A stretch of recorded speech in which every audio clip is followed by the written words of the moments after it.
The morning mist clung to the pasture like a whispered secret as Elias Thornfield stepped onto his porch, coffee mug warming his calloused hands. 8 years of farming had weathered his face, but his eyes remained sharp, scanning the horizon with unconscious precision. His daughter Luna burst through the screen door behind him, her wild curls catching the early sunlight. "Daddy, Buttercup won't eat her oats," she announced, tugging at his flannel shirt. The concern in her voice made him smile. At 8 years old, Luna treated every farm animal like family. "Sometimes they need a little encouragement," he said, setting down his mug with deliberate care. His movements held an economy of motion that seemed natural yet somehow calculated. "Let's go see what's troubling her." They walked toward the small barn, Luna skipping beside him while he maintained a steady, measured pace. The property wasn't much, just 12 acres of rolling hills and pasture, but it was theirs. After Sarah's death 3 years ago, this quiet corner of Tennessee had become their sanctuary. Elias approached the mare with gentle patience, his hands moving with surprising precision as he examined her feed. Something wasn't right with the grain mixture. He adjusted the portions with mathematical accuracy, each scoop measured perfectly without conscious thought. The rumble of diesel engines shattered the afternoon quiet as 3 pickup trucks rolled up Elias's gravel drive, kicking up clouds of dust that settled over his vegetable garden. Luna looked up from where she was collecting eggs, her small face creasing with worry at the unfamiliar sound. "Stay close to the house, sweetheart," Elias said quietly, his voice carrying an undertone of authority that made her nod without question. He walked toward the approaching vehicles with unhurried steps, his hands relaxed at his sides, but his eyes cataloging details with practiced efficiency. Derek Murdoch stepped out of the lead truck, his expensive boots crunching on the gravel. Behind him emerged 2 other men, both larger and meaner looking than their leader. Derek's smile was all teeth and no warmth as he surveyed the modest farm with obvious disdain. Well, he drawled, adjusting his designer sunglasses. "This is the famous Thornfield spread I've been hearing so much about." His companions chuckled at his tone, their eyes scanning the property like predators sizing up prey. Elias stopped 20 feet away, a distance that seemed casual but provided optimal reaction time. "Can I help you gentlemen with something?" he asked, his voice level and polite despite the tension crackling in the air between them. Derek's offer had been simple and insulting. $50,000 for 12 acres of prime Tennessee farmland, delivered with a smirk that suggested refusal wasn't really an option. Elias had declined with quiet dignity, watching the trucks disappear down his drive with relief. That relief lasted exactly 3 days. Luna's scream pierced the dawn air like a blade through silk. Elias dropped his coffee mug and sprinted toward the pasture, his boots pounding across the dewy grass with military precision. He found her standing by the broken fence, tears streaming down her face as Buttercup and the other horses wandered loose across the neighboring field. The fence posts had been cut cleanly, professionally. No amateur vandalism here. Elias knelt beside the severed wood, his fingers tracing the precise angles of the cuts. Bolt cutters, wielded by someone who knew exactly what they were doing. "Why would someone hurt our fence, Daddy?" Luna whispered, her small hand slipping into his. Her trust in him was absolute, her faith that he could fix anything unshakable. "Sometimes people do things that don't make sense, Princess," he said softly, already calculating the time and materials needed for repairs. "But we'll make it right. We always do." As he gathered the scattered tools, Elias's jaw tightened imperceptibly. This was just the beginning. The hardware store in Millfield buzzed with Saturday morning activity as Elias pushed his cart through the narrow aisles, Luna skipping beside him with a list of supplies clutched in her small fist. They needed fence wire, replacement posts, and gate hinges after the latest round of mysterious damage to their property. "Look what the cat dragged in." Derek's voice cut through the store's ambient noise like a rusty blade. He stood near the checkout counter with Wade Kilpatrick, his largest enforcer, both men blocking the main exit with deliberate casualness. Other customers began to notice the tension, conversations dying as heads turned toward the confrontation brewing near the registers. Elias continued his measured approach, one hand resting protectively on Luna's shoulder while his eyes cataloged potential exit routes and improvised weapons within arm's reach. "Heard you've been having some trouble with your fences, farmer boy," Derek continued, his voice loud enough to ensure everyone could hear. "Maybe it's time to face reality. Some people just aren't cut out for this kind of life." Wade stepped closer, his bulk casting a shadow over Luna, who instinctively moved behind her father's legs. "The little girl's smart to hide," he rumbled, his smile revealing yellowed teeth. "Shame when kids get caught up in their daddy's poor decisions." Luna's terrified voice carried across the pasture as Elias returned from checking the back fence line. She stood frozen by the chicken coop, her small body trembling as she stared toward the tree line where shadows moved between the oaks. "There were men there, Daddy," she whispered when he reached her, her fingers clutching his shirt with desperate strength. "They were watching me feed the chickens. When I looked up, they just stared and stared." Elias knelt beside her, his hands gentle on her shoulders while his eyes swept the forest edge with predatory focus. The tactical part of his mind was already calculating sightlines, cover positions, and approach routes. Someone had been conducting surveillance on his property, on his daughter. "Did they say anything to you, Princess?" he asked quietly, his voice steady despite the cold fury building in his chest. "No, but they made me feel scared, like when mean dogs growl at the fence." She buried her face against his neck, seeking the safety she'd always found in his arms. "You did exactly right coming to tell me," he murmured, lifting her easily while his peripheral vision continued scanning for threats. His movements had shifted subtly, the relaxed farmer replaced by something harder, more alert.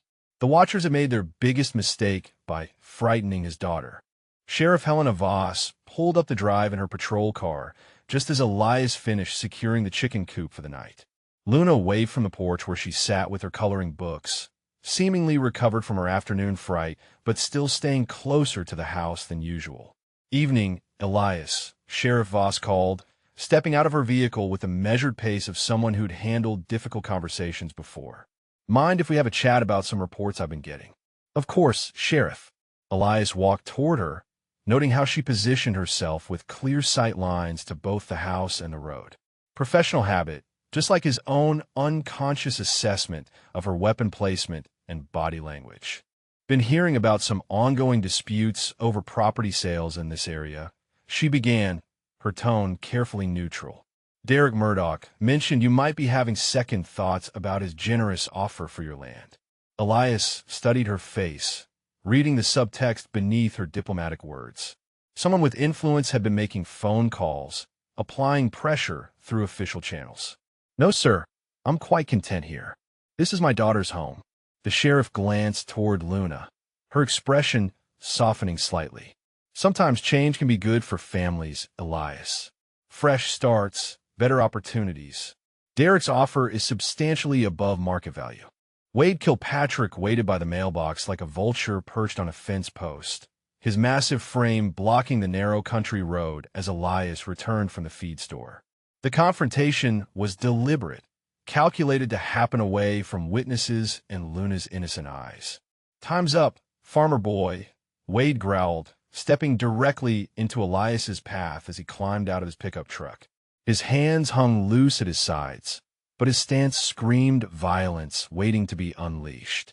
"I'm not looking for trouble," Elias replied evenly, though his body had already shifted into a more balanced position without conscious thought. His breathing remained steady while his peripheral vision cataloged potential weapons and escape routes. "Well, trouble's looking for you," Wade snarled, shoving Elias hard in the chest with both hands. The push should have sent a normal man staggering backward, but Elias absorbed the impact with fluid grace, his body moving like water around the force. For just an instant, muscle memory took over. Elias's hand started toward Wade's extended wrist in what would have been a devastating joint lock, his body coiling with lethal efficiency. Then Luna's laughter drifted across the pasture, and he forced himself to step back instead, swallowing the violence that had risen so naturally to the surface. Elias's phone buzzed with Luna's ringtone while he was fixing Mrs. Patterson's tractor 2 miles down the valley. The terror in his daughter's voice cut through him like shattered glass, her words tumbling over each other in breathless panic. "Daddy, there are men here," she whispered into the phone, her voice barely audible above what sounded like heavy footsteps on the porch. "They're trying to get in the house. I'm hiding in the pantry like you taught me, but I'm scared." The wrench fell from Elias's suddenly nerveless fingers. "Stay hidden, princess. Don't make any noise. Daddy's coming right now." He was already running toward his truck, his peaceful farmer's facade cracking like ice under pressure. The drive home became a blur of gravel roads and screaming engine noise as Elias pushed the old pickup far beyond its limits. His mind had shifted into tactical mode, calculating response times and threat assessments while his heart hammered against his ribs with parental terror.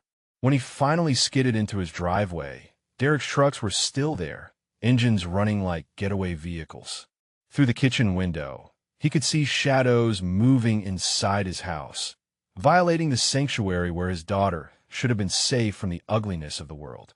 Elias found Luna exactly where he'd taught her to hide, curled in the back corner of the pantry behind the flour sacks, her face streaked with tears, but her eyes bright with relief at seeing him.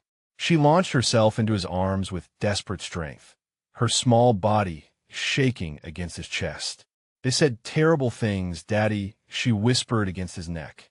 "They said we didn't belong here, that bad things happen to little girls whose daddies don't listen." Her words hit him like physical blows, each syllable stoking the cold fire building in his chest. Derek's crew had left, but their violation lingered in every displaced item, every muddy boot print on Sarah's clean floors. They'd made their message clear by terrorizing his child in their own home, crossing every line that mattered. "You're safe now, princess," he murmured, carrying her to the couch and wrapping her in her favorite blanket. But something fundamental had changed in Elias during that desperate drive home. The careful walls he'd built around his past were crumbling, and what emerged underneath was harder, colder, infinitely more dangerous. After Luna finally fell asleep, Elias disappeared into the basement where he kept things locked away. Old habits, old skills, old tools that a simple farmer would never need. His hands moved with practiced efficiency as he prepared for what was coming. They came at sunset, Derek and Wade rolling up the drive with 2 other men, all of them carrying weapons they made no effort to conceal. Luna was safely at Mrs. Patterson's house, her overnight bag packed with the casual efficiency of a father who'd learned to plan for every contingency. Elias waited on his porch, hands visible and empty, giving them one final chance to walk away. The setting sun cast long shadows across the pasture, and somewhere in the distance, a mockingbird called out its evening song. "Time for this charade to end," Derek announced, stepping out of his truck with a shotgun cradled in his arms. His confidence was absolute, his smile cold with anticipated victory. "You've caused me considerable inconvenience, farmer boy. My patience has run out." Wade flanked him with a rifle, while the other 2 men spread out to cut off potential escape routes. They moved like hunters surrounding wounded prey, certain of their superiority in numbers and firepower. "I'll ask you one more time to reconsider," Elias said quietly, his voice carrying an undertone that made Wade shift uncomfortably. "There's still time to walk away from this." Derek laughed, the sound harsh in the evening stillness. "The only one walking away is you, permanently. Should have taken my generous offer when you had the chance." When Derek raised his shotgun toward the house where Luna's bedroom window caught the last rays of sunlight, something fundamental shifted in Elias Thornfield. The gentle farmer disappeared, replaced by the predator who'd once moved through Afghanistan's mountains like death incarnate. "Wrong move," he said softly, and then he was no longer there. Wade spun toward where Elias had been standing, confusion clouding his features for the split second before a shadow materialized behind him. The rifle flew from his hands as precise pressure points sent waves of paralysis through his arms. He crumpled to the gravel, gasping like a landed fish. The other gunmen were turning, trying to track movement that defied human capability, when Elias emerged from their blind spots with surgical precision. One man's weapon disappeared from his grip before he realized he was falling. The second never saw the strike that dropped him unconscious to the ground. Derek backpedaled frantically, his shotgun wavering between targets he couldn't lock onto. This wasn't possible. Farmers didn't move like wraiths, didn't neutralize armed men with clinical efficiency that belonged in special operations manuals. "Who are you?" Derek whispered, his voice cracking with terror as Elias advanced with predatory calm, every step measured and deliberate. Sheriff Voss arrived to find 4 men zip-tied with military precision, arranged in a neat line beside Derek's trucks, like packages awaiting pickup. Derek whimpered about ghosts and shadows, his bravado completely shattered, while Wade stared at Elias with newfound terror and grudging respect. A second vehicle pulled up behind the patrol car, and Colonel Benjamin Ashworth stepped out in civilian clothes, his bearing unmistakably military despite his retirement. He surveyed the scene with professional appreciation before approaching Elias with a slight smile. "Sergeant Major Thornfield," the colonel said formally, extending his hand. "Been a long time since Operation Granite Ridge. I heard through channels you'd settled down somewhere quiet." Sheriff Voss looked between them with dawning understanding as the pieces fell into place. Elias accepted the colonel's handshake with visible relief, the terrible tension finally leaving his shoulders. "Daddy," Luna's voice called from Mrs. Patterson's truck as it arrived. She ran toward him with absolute trust, unaware that her gentle father had just demonstrated why Green Beret snipers were legends among legends. As the colonel explained Elias's decorated service record to the stunned sheriff, Derek and his crew were loaded into patrol cars, their reign of intimidation permanently ended. If this story touched your heart, please drop a comment and let us know your favorite part, or if you've witnessed hidden strength in someone unexpected.